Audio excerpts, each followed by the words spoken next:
Just going, oh, yes. Like I said, I went to my little bitty brother.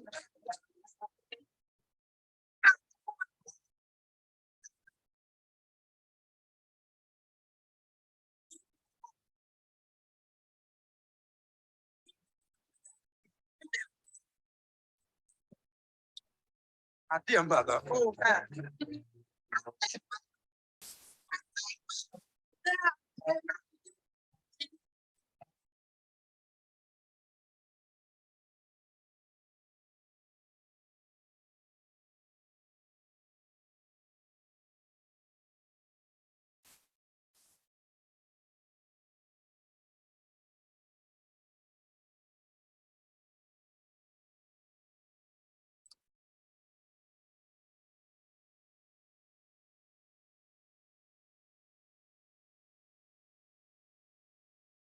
Good evening and welcome to the webinar hosted by the No Longer Three-Fifths Coalition, a group of currently and formerly incarcerated activists and community organizers fighting to build power and restore the right to vote for incarcerated people in Massachusetts. Voting rights restoration is a democracy issue, a racial justice issue, and a necessary for criminal justice reform and legal reform that gives people inside political representation and a voice in who is making decisions that affect their lives.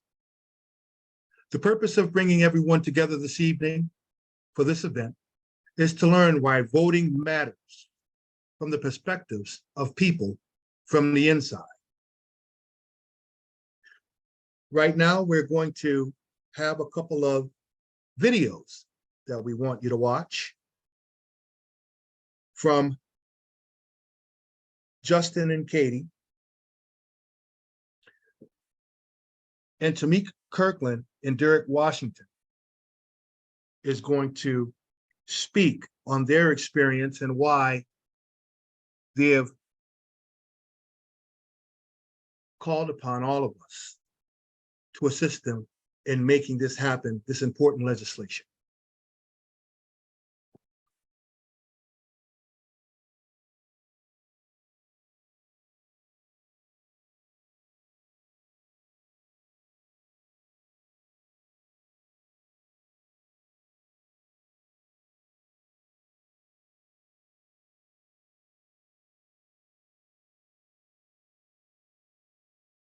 Tell us a little bit about yourself and your story. Hi, my name is Derek Washington. I've been incarcerated in the Massachusetts Department of Correction for 18 and a half years, fighting for my innocence for the most part, but what really motivated me to be involved in activism is just experiencing the injustices that happen all throughout the system. Peace, everybody. My name is Tamik Kirkland. I'm an innocent man that has been wrongfully convicted of murder and sentenced to life without parole. I've been incarcerated for about 14 years now, and I'm currently being warehoused at Susan Baranowski Correctional Center, which is a maximum security facility in Shirley, Massachusetts. I'm the co-founder of No Longer Three-Fifths Coalition, which is a group of incarcerated and formerly incarcerated individuals, as well as community members and organizers and organizations. We're fighting to restore the voting rights for those incarcerated.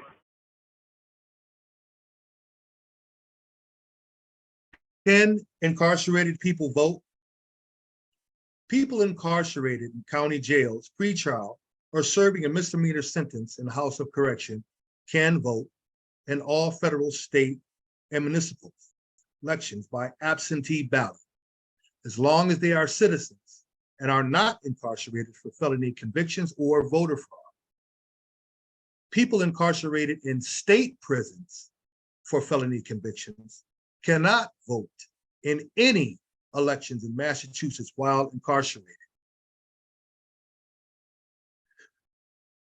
People who are currently serving a federal sentence regain their right to vote upon release from prison.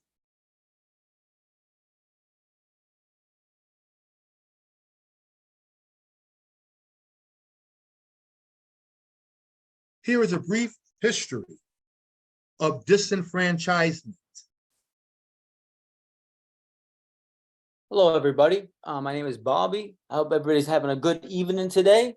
I'm gonna give a brief history on disenfranchisement in Massachusetts. Before I get to the next slide, I want to let everybody know that incarcerated people serving a sentence that is as a felony sentence had the right to vote until 2000. Prior to that, Massachusetts was one of the handful of states that allowed incarcerated people to vote. And what happened was, in January 30th, 1988, the Boston Globe reported that people incarcerated of life sentences at MCI Norfolk Prison are launching a vigorous voting registration drive. To oppose that bill to ban the prison furloughs filed by Representative Gardano. In response, Representative Harmon files a bill to disenfranchise people incarcerated for murder, sales of possession of drugs, rape, and other sex-related offenses. However, the bill did not pass. And just to let everybody know what exactly a furlough is, a furlough was a process that individuals that were incarcerated actually got to go home or go to the street, to the outside world to visit, whether it be a mosque, a birthday, a funeral, and they would come back inside prison. Just wanted to give a brief understanding of what a furlough was, and then I'll pass it over to Leslie. Thank you, Bobby. Leslie Credo, founder and executive director of Justice for Housing and co-founder of the No Longer 3/5 coalition. I want to thank everybody for coming out tonight. Continue where Bobby left off at. On August 11th, 1997, members of MCI Norfolk Lifers Group formed the Massachusetts Prisoners Association Political Action Committee to organize inside Massachusetts prisons. Their goal was to educate their incarcerated community members and their family members to ensure everyone participated in the electoral process, meaning ensuring that everyone voted in elections, to ensure like-minded legislators were chosen to govern. The very next day, on August 12th, acting governor, he dramatically held a press conference inside the National Street jail cell, announcing that he filed a constitutional amendment to disenfranchise the Commonwealth's incarcerated community. Let me simplify this. He took the voting rights away, making it unlawful for anyone serving time in Massachusetts prisons to vote. And I will turn it over to Donnie Consuelo, sorry. Good evening. Thank you all for joining. I'm Consuelo from Cambridge Heart and part of the No Longer 3/5 coalition. On August 12, 1997, Acting Governor Cellucci holds a press conference from Nashville. Oh, all right, I was reading the wrong one. November 7th, 2000. Massachusetts residents vote on ballot questions 2 to amend Article 3 of the state constitution to prohibit people incarcerated for felonies in state prisons from voting. People incarcerated across the state vote in large numbers. However, the amendment passes the final stage with 60.3% yeas, 33.9 nays, and 5.8% of people not voting on the question. This ballot only applied to state elections, not federal or municipal. 20 days later, Governor Cellucci signs Bill 2883, prohibiting people incarcerated in state prison for felony convictions from voting in presidential and municipal elections and changing the requirements for obtaining absentee ballots. Once again, we are here for those individuals who have lost their right to vote. Before I continue, I want to remind everyone that we are hearing from Justin and Katie, who participated in the 2019 effort to collect ballot signatures. You heard from Leslie Creedle, founder and executive director of Justice for Housing and co-founder of the 3/5 organization. Consuelo just spoke from Cambridge Heart. You heard and will hear written testimony from women incarcerated at Framingham and continued recorded testimony from our incarcerated co-founders, Derek Washington and Tamik Kirkland. Currently, there are about 6,000 people incarcerated in state prisons who cannot vote. Incarcerated people serving a felony sentence had the right to vote until 2000. Prior to that, Massachusetts was one of a handful of states that allowed incarcerated people to vote. But what happened? Voting rights restoration is a democracy issue, a racial justice issue, and a necessary criminal legal reform that gives people inside political representation and a voice and who is making decisions that affect their lives. Since 2001, there have been efforts to overturn the constitutional amendment, including litigation by incarcerated people and attempts by legislators to introduce legislation that would restore the right to vote to people serving a felony sentence. Currently, legislation was introduced in session and has made it out of committee, pending a possible vote in October. This legislation was introduced by Representative Uto Haven and Senator Miranda, respectively.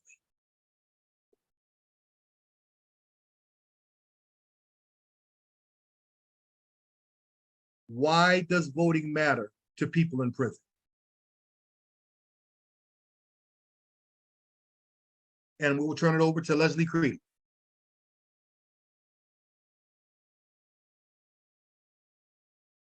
Why is being able to vote important to you? Being able to vote is essential in here. In fact, I feel like being able to vote is being able to be a part of the larger body. I always seen government as a body in which either you're a part of or you're outside of. I always seen government acting, as I said, the head being the legislature, the body being the executive branch, and the courts being the judicial branch. So when we look at a body, we look at how hands move, we look at how thoughts are processed, we look at fairness and consciousness. So if you're able to pick the people who make up that body, then it does justice body. But if you're not able to do that, then you're bound to get stomped on or assaulted by that body. So being able to pick the people who make the laws that govern these environments, govern my world, and govern the institutions that I've been in, a part of, then I feel like it'd be a lot more equitable, which is why I feel like it's important that everybody has the ability to participate in the political process. Once again, Universal suffrage is something that my ancestors fought and died for. And they fought against the government coming up with new tactics to stop non-white people from voting, like what mass incarceration has been doing for the last several decades. Since the beginning of this country, those in power have been finding ways to lock blacks out of the political process. And whatever tactics they use seemed to be okay to the public until people fought against it. The purpose of the 3/5 clause that was in Article 1, Section 2 of the United States Constitution was used to determine how many lawmakers represented certain districts. So the government counted only 3/5 of the non-free, meaning the slave population, but none of the slaves were allowed to vote for any of the lawmakers. After slavery and during the Reconstruction era, the 14th Amendment gave us citizenship and abolished that 3/5 clause. So we were all counted as individual citizens then. And the 15th Amendment enfranchised blacks, but they failed to use language to prohibit states from making laws to prevent blacks from voting. So after the amendment passed, states created black codes and revised their constitutions to create indirect methods to disenfranchise blacks all over again, like literacy tests, the poll tax, registered approval from whites. They even made like ridiculous criminal laws like vagrancy and just to re-enslave us and to stop us from voting. And whenever those methods didn't prevent us from voting, racist mobs like the KKK would use violence to intimidate us. So after the civil rights beat out Jim Crow, we gained universal suffrage again, and then the government invested hundreds of millions of dollars to propel mass incarceration under the mantra war on drugs. Mass incarceration is one of the biggest forms of voter suppression now. Over 6 million citizens, disproportionately black or brown, are not allowed to vote in any election, and that includes those incarcerated in Massachusetts. Right now in this country, more people are being prevented from voting than there were slaves in 1850. And remember, now we're counted as a whole, which puts more seats in office, but we still can't vote for those who represent us in those seats. Political awareness wasn't on my radar when I was growing up, so I wasn't aware of the importance. But now I see that politics control everything, from the water we drink to what our children learn in school, to what happens with police officers and police brutality cases, or what district attorneys maintain conviction integrity units to overturn wrongful convictions, or even whether those incarcerated continue to be abused mentally, physically, and emotionally, or whether we go home rehabilitated and educated to be productive citizens in society. All of that comes from whether we're able to vote and participate in this process. So for those reasons and many more, voting is important to me. Not being allowed to vote is keeping me a slave to policies that don't represent me and is not putting in place programs that will help my community. I'm still a citizen in this democracy. My conviction has nothing to do with voting, so it shouldn't prevent me from doing so. By locking one out of the political process or the process that creates the laws, you're keeping us outlaws.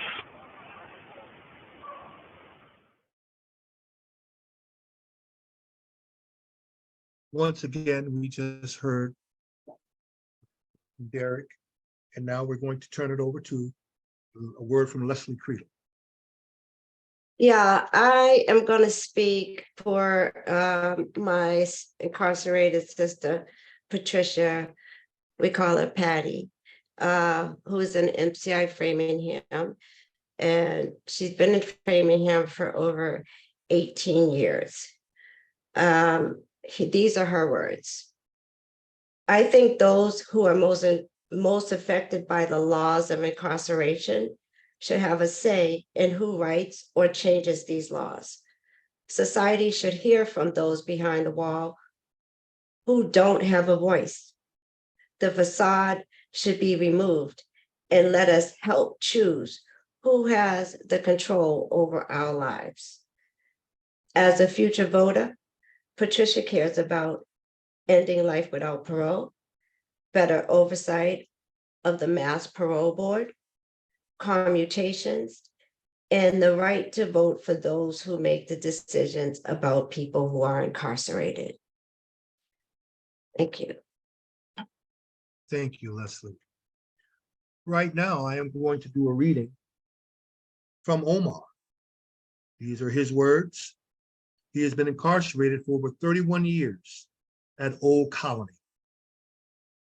He quotes, "Voting matters because I get a voice in choosing who represents me or who I want to represent me in the community, in my state, someone who shares similar values.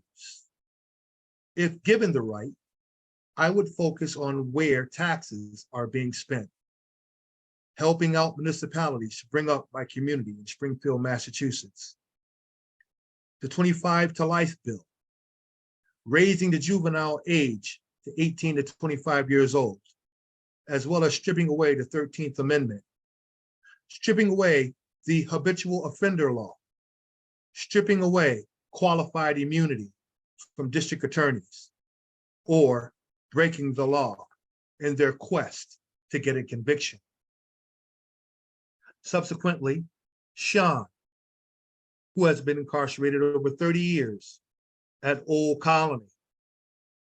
He says, voting matters because civic duty makes you a part of society. When that is taken away, the belief that you are part of society is also stripped away. Furthermore, just because you're in prison, many people still have family who are dramatically impacted by proposed legislation. Prison should not prevent you from being present and impacting your family's lives in a positive, pro-social way. I was in high school and too immature to vote prior to being incarcerated, but did vote in prison. If given the right, the issues I care about, including criminal justice and social responsibility, character of individuals running for office. Now we will have another video.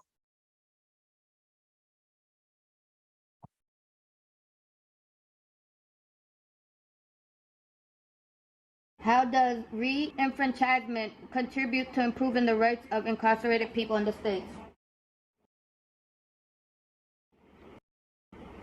But as I said before, as we're able to be a part of the body, then that means we become stakeholders in the political process.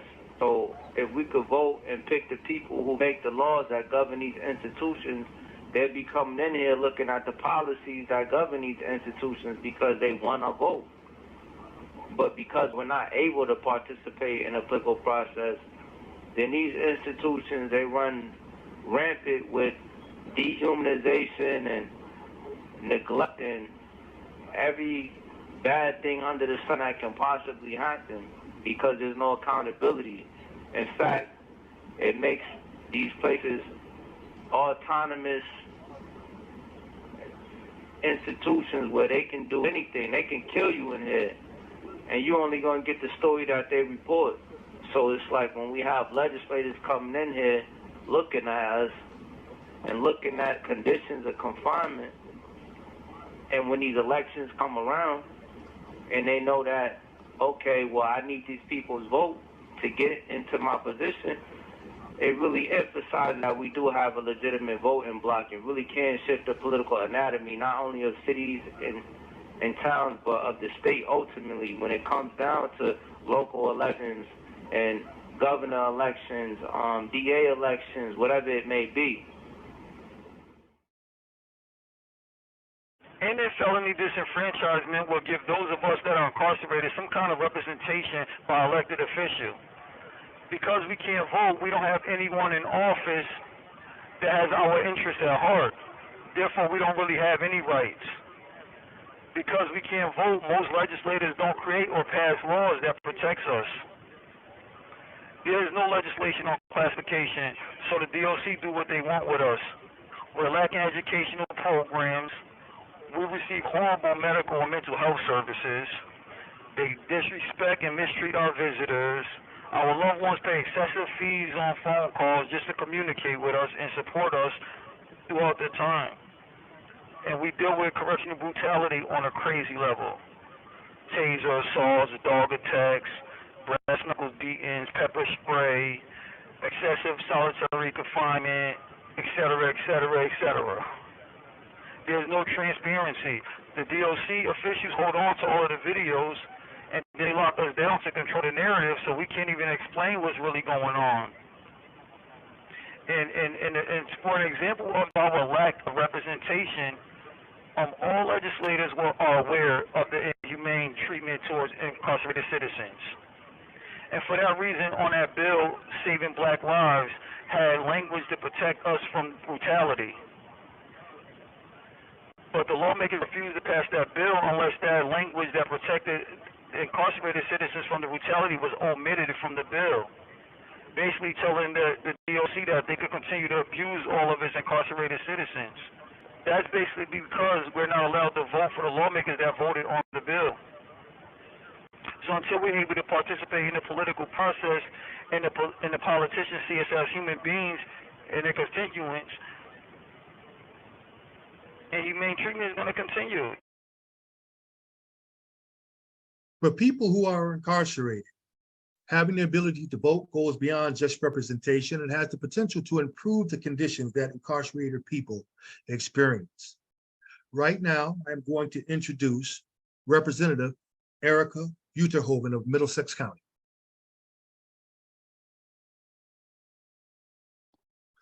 Good evening, everyone. Thank you all so much for being here. It's really just such an honor to be here. I just want to shout out, there are over 66 people joined with us today, so this is really exciting. I want to just speak a little bit about the bill that we filed around this issue and what are sort of the next steps in terms of the legislative process and the ballot question process. So to take a step back, there are two bills that we filed. One is a constitutional amendment and the other is a legislative bill. And so there are sort of two ways we're pushing this issue forward. The constitutional amendment, the reason why we have to do that is because this is a change to the Massachusetts Constitution. And that is part of why we need to collect enough signatures so that we can ensure that this gets taken up on the ballot again and we can pass and restore the right to vote at state and general elections. So just so everyone has it too, that constitutional amendment has a bill number called H26 and S8. And I filed that with Senator Liz Miranda, who has been an incredible partner in this work. And yeah, we're very thrilled about that legislation leaving the committee, which has never happened before. That is a unprecedented first time it's ever happened. So that's really thanks to you all and the movement to fight for restoring the right to vote that you all are at the forefront of. So I just want to say thank you to each and every one of you, because bills don't come out of committee easily. And the fact that this came out of committee is extremely promising and really exciting for all of us. Now there's a counterpart legislation that is H724 and S428. This is just a regular bill like you would see in the State House. All other bills are like this. It does not involve changing the Constitution because it restores the right for incarcerated people who have a felony conviction to be able to vote in municipal elections. So municipal elections are handled a little differently. That's not in the Constitution. So that therefore we have a bill that we filed to restore the right to vote so that anyone who is incarcerated is able to vote across municipal or local elections, state and federal and general elections. In terms of what's ahead of us, this August, we're going to file language with the Attorney General to make a petition to say we want to bring this ballot question to the voters of Massachusetts. That's around that constitutional amendment. And what we're going to have to do in the fall is to collect enough signatures to get that on the ballot. So I just want to really, I'm going to say this again, but we need your help. We need help to collect signatures. We also need to make sure that we're collecting signatures across the state. No more than a fourth of the signatures collected can be from one county. So even if we get, say, Suffolk County covered or my county, which is Middlesex County covered, we need to make sure we still have others, enough signatures to cover that. So that's one, first and foremost. We're going to start being able to collect signatures in the fall. So we're really again, asking for your help with that. That's a really important step because once we collect enough signatures, we're able to then push it to go on the ballot. That said, we also need to be pushing the legislature to get this issue forward because we get it onto the ballot, but we also need the legislature to vote twice to allow it to be moving forward onto the ballot. That's just, again, changing the Constitution for Massachusetts is complicated, but by collecting those signatures, we need 1/4 of the legislature to vote in favor of moving this amendment forward. So that's going to be another part. After we've collected all the signatures, we are going to have to start reaching out to my colleagues in the legislature to ensure that they're going to be voting yes on this constitutional amendment moving forward. So really, the ballot question and the signature collection really has this twofold piece. One is that we need to ensure that we change the Constitution. The other is that, it's also really important that people understand, particularly people in the legislature understand that there's a mass movement demanding for restoring the right to vote for all people, including incarcerated people. So that's just a gist. And again, I'll just repeat the numbers again. It's H26 S8, which is the constitutional amendment. And then for the regular bill, which restores the right to vote for municipalities, is H724 and S 428. And I just want to leave that with you all because I also have an ask that everyone on this webinar reaches out to their elected officials and lets them know that this is a big priority for you and that you want them to be co-sponsoring this legislation, supporting this legislation, talking to their colleagues, talking to the speaker, the Senate president, the governor about the importance of this legislation. I also just want to shout out, I know we heard testimony from Ms. Pat Olson from MCI Framingham. She actually got to speak with the governor on her visit to MCI Framingham, which is also really exciting that the governor came to one of our correctional facilities. And Pat actually told her, Madam Governor, if I had the opportunity to vote, I would have voted for you. I hope I get the right to vote and that all our sisters are able and brothers are able to vote behind the wall. So I want to just also uplift one more reason why this is so important. I see this every day as a legislator who is, taking in all of these issues that Tamik and Derek talked about around like the issues that incarcerated people are facing. The fact that we don't have the right to vote have so many ripple effects, particularly in terms of us as their representative. And I'm just going to give one quick example from this week when, so it's actually just this session for like, we've started to normalize incarcerated people being able to testify at hearings.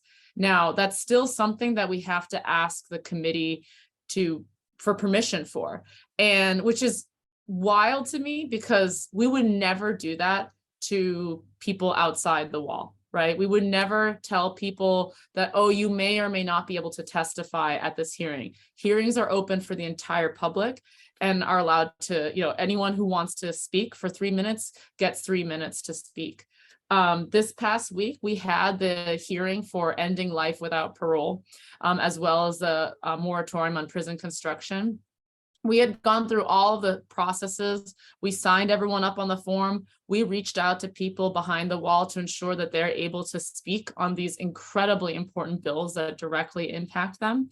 And we had about 60 people signed up to testify this past Tuesday. And right before the hearing started, we were told that most of them will not be able to testify because they're only going to allocate an hour and a half for them to speak. Again, this is something that would never happen to the public. I sit through hours and hours and hours of testimony from the public. We would never tell anyone who has the right to vote, right, that they can't even speak. And the fact that we face these barriers for allowing people behind the wall to talk about issues and to testify on issues that directly impact them, I just uplift that as one of so many reasons why we need to restore the right to vote. I also want to add very quickly, because we did pass some legislation last session around enabling, making it easier for people who don't have a felony conviction to be able to vote behind the wall, but this actually has really created a lot more issues. There's the fact that there's so much confusion on who can and who can't vote. I've run into people even outside who had been formerly incarcerated tell me, I don't think I have the right to vote because I was incarcerated, right? There are these false narratives out there that also reduce, right, that contribute to voter suppression. And the same thing behind the wall too. There are people who are thinking, oh, I don't think I have the right to vote because I'm incarcerated, when actually they do, right? So having this like gray, this confusing system. And then I'll add one more thing. There are people behind the wall who know they have the right to vote. They submit their absentee ballot, and then the municipality that they want to vote from, where they call home, receive that, and they're confused on how to process it. So then that's another way, right, that even if someone did through that, went through all those steps, knew they had the right to vote, may not still be able to vote because the municipality's election commission or election department didn't process their application in time or properly because they don't get many applications from behind the wall and they didn't know how to deal with it. So I just uplift all this because, again, it's so ridiculous that we're having this, like, some of you can vote, some of you can't, and it's creating all of these issues. Even when we tried to pass legislation to protect the right to vote for some incarcerated people, and that's where we just need to say hard stop. Everyone deserves the right to vote. Forget the some people this, some people that. No, we want to have universal voting rights for all. And that's really, that's what justice truly looks like. And that's why it's so important that we need to get this question on the ballot, in Massachusetts so that we can reverse to reverse this harm that we did in our many of our lifetimes, as well as ensure that we get this legislation passed so that anyone can vote also in the municipal elections as well. So thank you all so much again for being here. It's really powerful to see you all, and I'm gonna pass it back over to Donnie. Thank you so very much, Representative. And right now I have the pleasure of passing it over to Katie and Justin, and they're going to talk about the ballot initiative process. Go ahead, my friend Justin. Oh, hi. So hi, everybody. Thanks for being on this call tonight. It's exciting how many folks are on. So my name's Justin. I was part of the 2019 statewide attempt to get this onto the ballot, and I'm going to talk a little bit about things we learned from that campaign. So this is already really exciting, the number of people and infrastructure that exists that did not exist that time around. And so we got a lot of signatures statewide, but not enough to make it on to meet the requirements of the state. And so Massachusetts creates a huge number of barriers for people to incarcerated and non-incarcerated to take part in the political process, which we learned a lot about in this first run that was initiated by Derek Washington with organizers from Emancipation Initiative.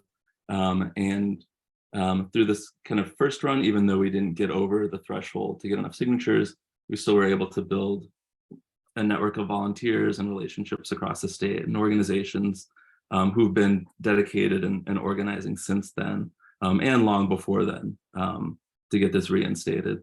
Kind of briefly, some of the big learnings, or at least things that stuck out to me. One was how much support there actually was for signatures, people willing to sign it. And it was something I didn't quite expect. I think doing abolitionist work or criminal justice reform work, get used to a lot of discouraging, stigma, dehumanizing responses. And while there were definitely people who were not interested in signing, kind of being out there collecting signatures at different locations, felt overwhelmingly that the biggest challenge wasn't convincing people that this was important, but getting our petition forms in front of enough people.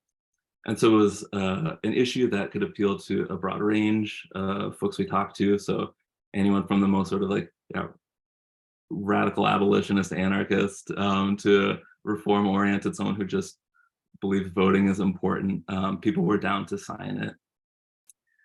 Which meant that kind of one of the biggest challenges that we were up against was this logistic struggle, that we have this very small window, which Katie's going to talk about the pieces to that, basically a very small window to get a paper petition in front of people who are registered voters to sign. You have to get that verified by each town that they're registered to vote in.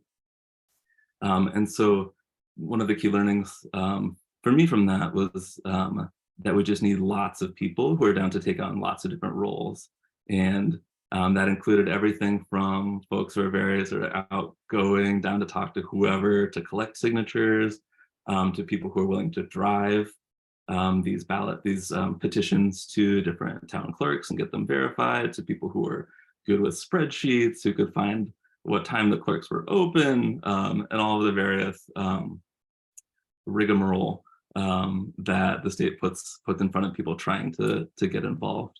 And so I say that one as a learning, but also an encouragement for folks on the call who are interested in getting involved to start thinking about different ways they could contribute. That could be very people centric, or it could be just we had some really amazing people who were just managing the spreadsheets, keeping track of who needed to go where, and then people who were just straight up drivers. And that was amazing. And all of those skills were very necessary and very appreciated. And then I guess just as an example too, to start thinking, actually before I do that, there's a lot of people on that call, and I imagine some of you might have been part of the 2019 ballot initiative process too. So if you wanted to, feel free to put in the chat kind of where you're at or ways that you were involved that could be inspiring for other folks to just see the lots of different ways to get involved. But some of the kind of places we went to were malls, shopping centers, grocery stores, but also like concerts, festivals, like farmers markets. So anywhere there's a large group of people. My favorite was in Northampton.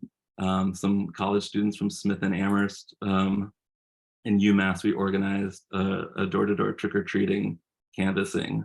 And so we'd have our costumes on, we go to the door, we knock, we'd open it, expecting children, and it was us with petition forms.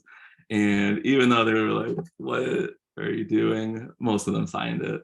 And so like thinking creatively of ways to reach a lot of people that really just talking to folks, it was like a pretty compelling ask that people who are incarcerated, our members are our communities, are our family members, are our loved ones, our constituents, and if we're in a democracy, they should be able to vote. And if they're not down for it, go to the next one, because there's millions of people in Massachusetts. We only need, what, 80,000? That's it. But we do have to get to them. So I could go on, but I'll pass it to Katie, and just thanks for everyone for being here. Thanks, Justin. I was part of the Mass Power campaign in 2019 as well. And one of the things we had gone to a couple haunted houses and like hay rides and stuff to collect signatures, which was super fun. And there were many nights of like just shifting through sheets, organizing them into towns and counties, and lots of laughs with the crew that was helping with that. So there was lots of different roles, but so my name's Katie Talbot. I'm an organizer with Neighbor to Neighbor and also a part of the No Longer 3/5 Coalition. Rep. Uterhaven already spoke a little bit about the process of signature collection. This is a 3-year process of when this question goes on the ballot, but the amount of time that we have to collect signatures is about 2 months. So the groundwork is a tiny fraction of what happens. Next week, we'll be submitting the petition to the Attorney General with 10 signatures with the question that we want to have ballots sheets for. But it's not just 10 signatures. It is a trip to the city clerk to make sure all those signatures have voter registration certificates with them, and then 3 city clerks sign off on it. So lots of obstacles just to get this to the Attorney General's office. Then if everything is in line, it'll be sent to the Secretary of State. We shortly after that will get our signature collection sheets. It'll be boxes upon boxes upon boxes of sheets that we will have to figure out how to distribute across the state. That is where like the importance of driving rules starts right off the rip. And so from, end of September to end of November-ish, we have that window of time to get sheets across the state, get sheets in people's hands, and get those 80,000 signatures. But the truth is that we don't want just 80,000 signatures. We want about 200,000 signatures, because just as much as there's obstacles to get the question on sheets for a ballot initiative, when it comes to counting those signatures, there's many obstacles. I mean, I think it was 14,000 out of the ones we collected last year were thrown out. And we know that city clerks have the discrepancy to discount signatures if the papers are stained or they're wrinkled or it goes in the wrong line. Like lots of little reasons they will discredit a signature. So definitely want to make sure the goal is 200,000 signatures. And then, from the last week before these are due, we start the rush of getting these to city clerks so that they can all get to the Secretary of State's office by the 22nd of November. And then the process that Rep. Uterhaven already spoke about this now and needing to go to the legislation in order for them to prove it, to put it on the ballot. So even after the voters of Massachusetts say we want this as a ballot initiative, it has to go back to the State House in order to get approved.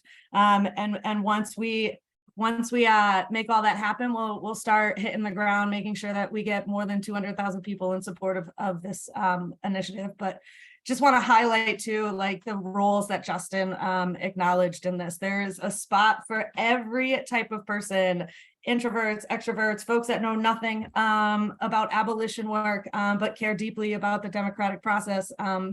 This is it. So I'm really grateful for everyone that is in this webinar and excited about getting to work and making this happen with all of you. Thank you. Thank you, Katie and Justin. And Rep. Eidhoven, I think I've heard your name pronounced 4 different ways this evening.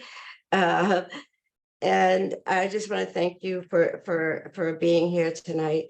And most importantly, powerful testimony from our incarcerated brothers and sisters on the inside, Derek and Tamik, for their brave testimony and their sacrifice tonight. Who knows what backlash they will receive tomorrow. So this is why it is so important for your support.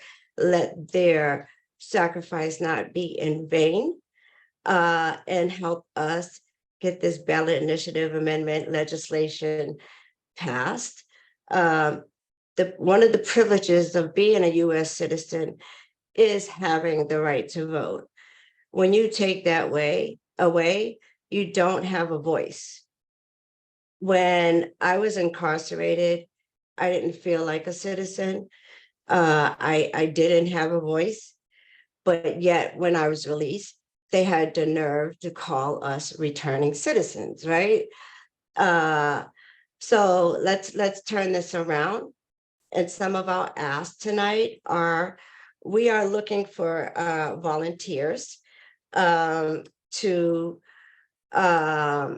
across the state who can help us collect over 75,000 signatures. But like Katie said, we need much more than that this fall. There is a rule that you cannot have more than 25% of the signatures come from one county. So we need folks from, as many counties as possible to help us collect signatures. There is a volunteer form on our website. I dropped the link in the chat. And some of the roles that we are looking for, I also just dropped in the chat. You can read them and see where you fit in, see where you want to focus your efforts on. Last, we will be holding a county-based planning meeting in the upcoming months to get volunteers together, to start creating timelines for how we're going to ramp up our network and get boots on the ground that we need to surpass our goal. We need point people from different counties. We'll be reaching out to the volunteers who sign up with meeting information. So make sure you fill out that form. Our next event will take place in person in Eastern Mass, and we'll be sending out information so you can save the date. And I want to turn it back over to Donnie.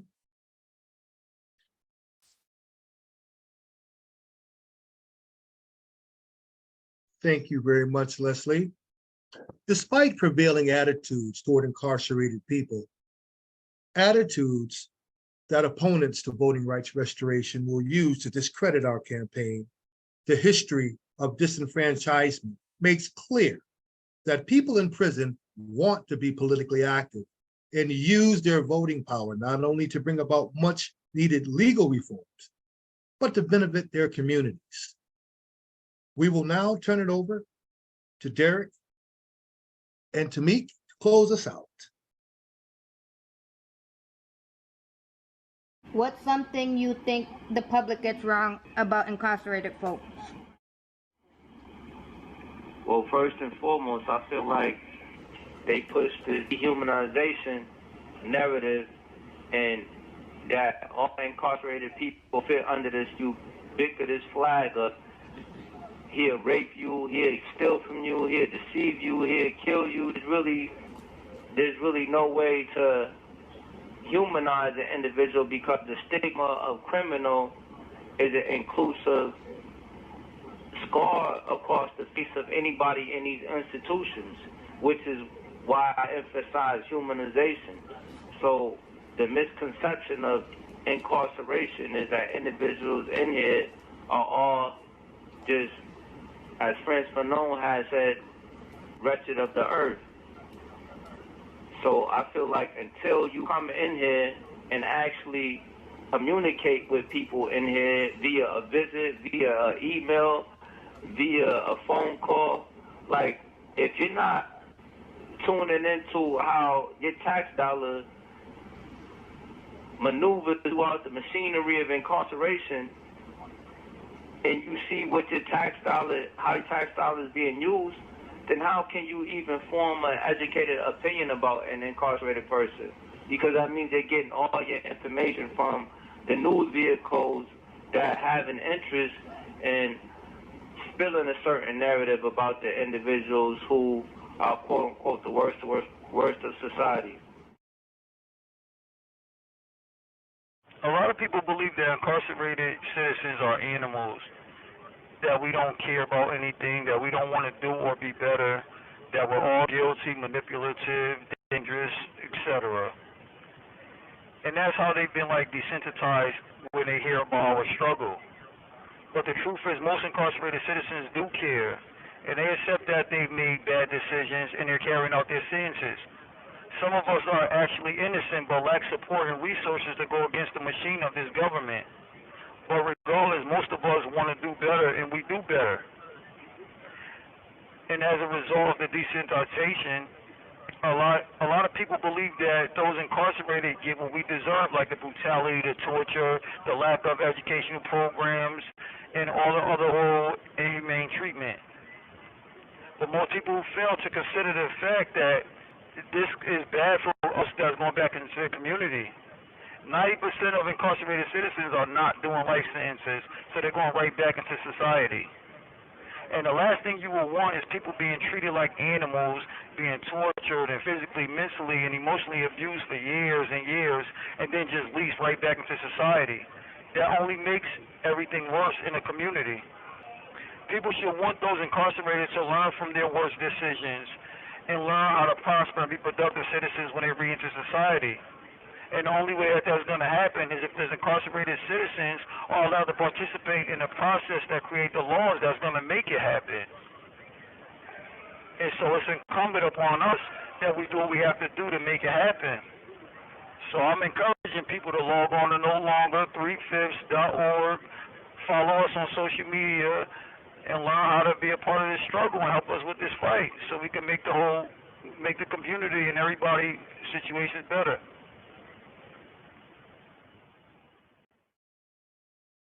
Excellent, excellent. Right now, we're going to open it up to questions. If you have questions, please put them in the chat.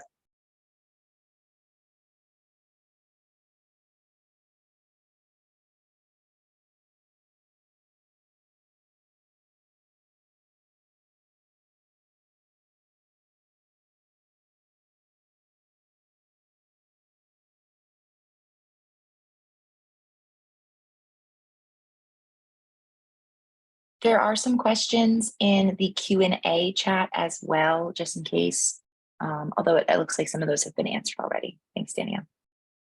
Yeah, and it's just worth saying, someone had asked us if we could collect online signatures as part of the petition process. Unfortunately, the answer is no.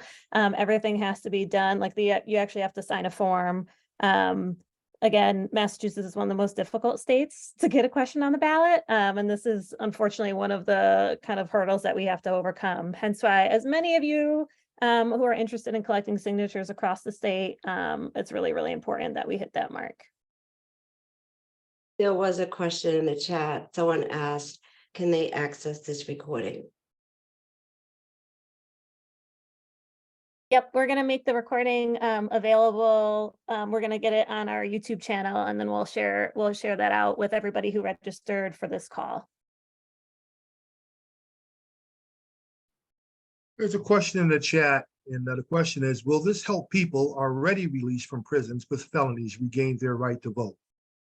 In the state of Massachusetts, once you are released from incarceration, even if you have committed a felony, your right to vote is reinstated. That is one of the misnomers. When I was incarcerated, you'd be surprised how many individuals, like Derek and Tamik mentioned earlier, don't know that.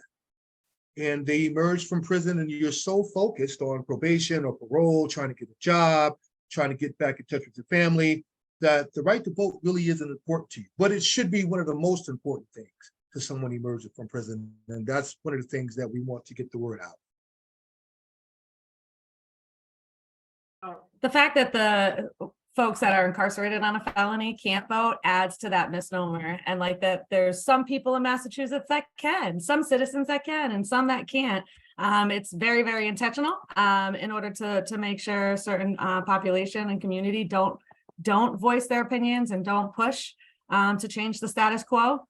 So, you know, another positive about making sure that everyone in Massachusetts can vote is that we remove that confusion of who and when people are able to vote, cast their ballots. Sorry. No, go ahead, Hannah. I was just voicing this guy here. There's also a question in the chat that says, what are the financial resources for this campaign looking like? / will there be the ability to have paid canvassers / advertisements, etc.? Post that to the group. We're hoping to, right now, we're asking you guys to share our donate link so that we can make that possible. There is a question that was way back in the chat before. It says about the number of bills before the legislature now on ending life without parole, ending joint venture, the prison construction moratorium. The question is, I wondered if this is typical or if the legislator is more open to the rights of prisoners than previously. I can say this for that question, that since incarcerated and formerly incarcerated leaders like the folks on this call have begun advocating for change and using their voices, not hiding behind that stigma like most when they come home. They don't want people to know they've been incarcerated, or they just want to forget about what happened to them while they endured their incarceration. There are folks that, like us, that are on this call have sacrificed our lives and are stepping up and reliving whatever trauma that we endured for the greater good for those who come behind us. And this has opened the doors for our peers who are coming home. Thank you, Leslie. I see another question in the chat. Can you run for office? I'm currently running for city council, and I guess if you have a felony. I would say yes, you can. I know someone who is a state senator that has a felony on his record. I'm not mentioning any names. Let's just say run. Yes. Awesome. Thank you. And there's also a question in the Q&A chat that says, how can we create a way to do more for quality control to oversee the unfair treatment of our brothers and sisters behind the wall? We have to do more. Agreed, Maria. I don't know. I can answer that. I could say, make sure you vote and you call your legislators and ask them to support legislation that affects change. I don't know, Rep. Idahoven can probably answer better than me. No, I think that's right. Can people hear me all right? Sorry, I have to step outside the state house. So I think that's right. And I think the other thing that you can do, well, first thing, is yes, please reach out to your legislator and say, hey, there's someone behind the wall that needs help that I'm in contact with. You do, like, we are supposed to represent you, right? And your concerns, and anything that pertains to anyone that is in state custody has our name on it. Like, that institution has our name on it, and every injustice that happens behind the wall has my name on it, and I'm not gonna settle for, they're not gonna fix that problem. Now, if your legislator does not get back to you, contact me. Because I will escalate it. So I know I'm like opening up a lot of cans of worms by saying that, but I will escalate it. So please, like, send it my way. We are trying to build out capacity within the various caucuses, like the Criminal Justice Reform Caucus, as well as the Black and Latino Caucus and the Women's Caucus, to be escalating these issues more systematically. Even though it shouldn't take a legislator to fix it, if we get our attention on it, it puts the DOC on watch. And so it's really important that you really do escalate that. First, again, make sure your legislators on it. And if you want to CC me, you can CC me and I'll make sure we move it forward. But that's the short answer to that question. And we need to make systemic change as well, because it's true, like Leslie said, you know, like the systemic change problem that you're raising is that we restore the right to vote, because we would treat people very differently if they had the right to vote behind the wall. And that's part of the problem, is that legislators take that for granted, that these are people that we actually have to work for. So we need to make sure that they're not doing that. Thank you, Rep. Erica. I do, just for folks, I want to let people know that you can go on to the Mass, I think just mass.gov, or just Google who is my Mass legislator. You can find out who your legislator is, and you can also find all of their emails on the Mass State website. So that is all public information.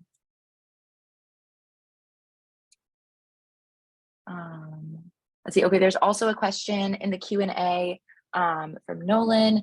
They say, thanks for the responses. I'm sure plenty of thought has gone into this already, but does it make sense to go after the restrictions that make introducing ballot initiatives in Massachusetts very difficult, or is that impossible also?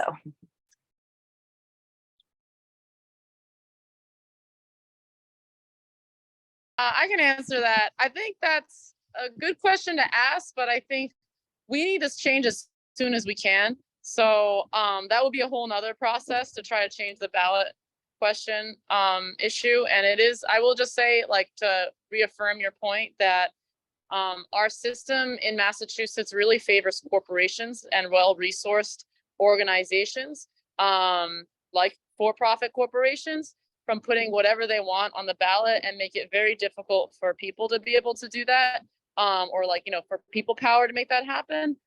It's certainly an issue, but I know that that's an issue we won't be able to resolve in a year or less, right? So we want to get this going regardless of that. And that I think we can definitely, even though there are barriers, I really believe that given what happened last time in 2019, we have the power to get this on the ballot with everyone here. So yeah, I hope that answers that question. Can I also say that this campaign the last time around was an amazing educational tool for just how challenging the political system is for people involved in the campaign, for people who are just signing it and they're just like, what? This is what it takes? Like, in doing it, like, you will learn a lot about the Massachusetts political system and how challenging it is, and also like how we can win within it too. But yeah, another plug for getting people involved if they want to know more about this. Thank you. Let's close this out.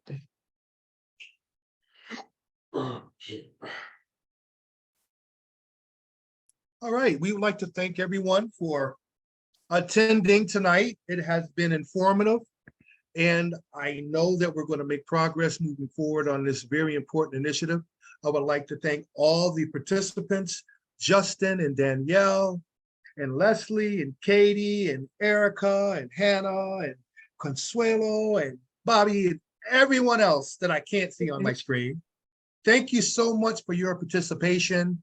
I just want to mention, if you didn't know, we have a new Massachusetts Attorney General. Her name is Andrea Campbell. She is phenomenal, and she is for the people. And I know that she would be amenable, to legislation like this because I've spoken with her. So we definitely want to utilize that in her platform moving forward, just not on this initiative, but on all the concerns that were put in the chat. Thank you so much. And if anyone has any last words, Katie, Leslie, go right ahead. Decriminalize housing. Yes. Yeah, thanks everyone. Thanks everyone for coming and sharing this out. And when this gets posted to our YouTube, like, please keep sharing it out. Keep sharing it out. Half of this battle is just educating folks that this is actually an issue that's going on. So thank you, everyone. I Have a good night, everyone. Let's Thank make it happen. you.